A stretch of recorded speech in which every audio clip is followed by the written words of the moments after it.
তোমার নাম কি? মোহাম্মদ ফরহাদ। হাফেজ মোহাম্মদ ফরহাদ। হাফেজ মোহাম্মদ ফরহাদ। তোমার আব্বার নাম কি? মোহাম্মদ বেলায়েত। বাড়ি কোথায়? নোয়াখালী লক্ষ্মীপুর। নোয়াখালী লক্ষ্মীপুর। গ্রামের নাম কি? হোসেনপুর। হোসেনপুর। আর ইউনিয়ন? তেরিগঞ্জ। 19 নং তেরিগঞ্জ। 19 নং কেরানীগঞ্জ।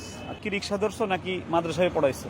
মাদ্রাসা পড়াইছি, মাদ্রাসা পড়ানোর পরে মানে বেতন ক্লিয়ার মানে দেয় না, এই জন্য আর এই মাদ্রাসা ছাড়ি দিচ্ছে। মাদ্রাসায় ক্লিয়ার না দিলে দেয় তো এক সময় নাকি? দেয়, মানে আমার ফ্যামিলিটা চলাতে কষ্ট হয়ে যায়। আচ্ছা আচ্ছা। বেতন কত ছিল মাদ্রাসায়? বেতন 10,000 টাকা আছে। তো রমজান মাসে রোজা রেখে রিক্সা চালাচ্ছ, কষ্ট হয় না? কষ্ট তো হয় অবশ্যই। তারপর থাকতে পারে না, টিকে থাকতে না পেরে এই রিক্সা নিয়ে বের হয়েছে ঢাকা শহরে। একটু তিলাওয়াত শুনতে পারি তোমার কাছ থেকে? আমরা তার বিসমিল্লাহির রহমানির রহিম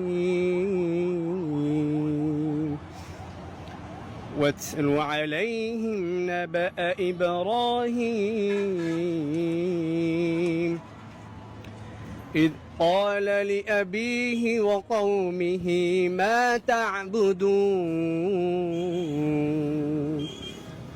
قالوا نعبد أصناما فنظل لها عاكفين قال هل يسمعونكم إذ تدعون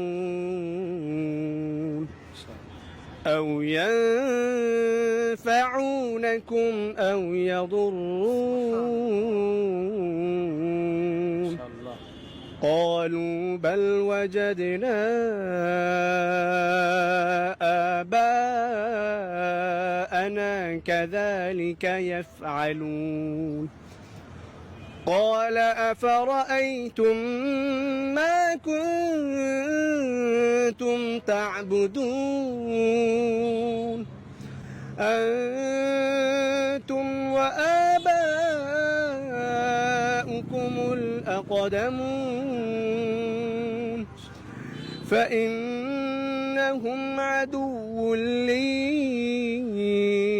إلا رب العالمين صدق الله العظيم। মাশাআল্লাহ। আন্তর্জাতিক ছাত্র তৈরি করি আমরা। আমার কাছে মনে হয়েছে তুমি আন্তর্জাতিক ছাত্র। এই যে আমার বাজান এই তিলাওয়াত শুনতেছিল, উনি চোখ দিয়ে পানি চলে আসছে। আপনার প্রিয় বাজান, একটু বলেন তো। দেখেন একজন হাফেজে কোরআন আজকে শুধু টাকার জন্য এখানে নামছে। আমার সাথে শায়েখ ইলিয়াস লাহোরী সাহেব আছে। আপনি তো তিলাওয়াত বোঝেন যথেষ্ট। আমি তেলাওয়াত শুনেছি আর হতভম্ব হয়েছি। কি করে সম্ভব একজন ইন্টারন্যাশনাল হাফেজের পক্ষে এত সুন্দর তেলাওয়াত করা সম্ভব? আমি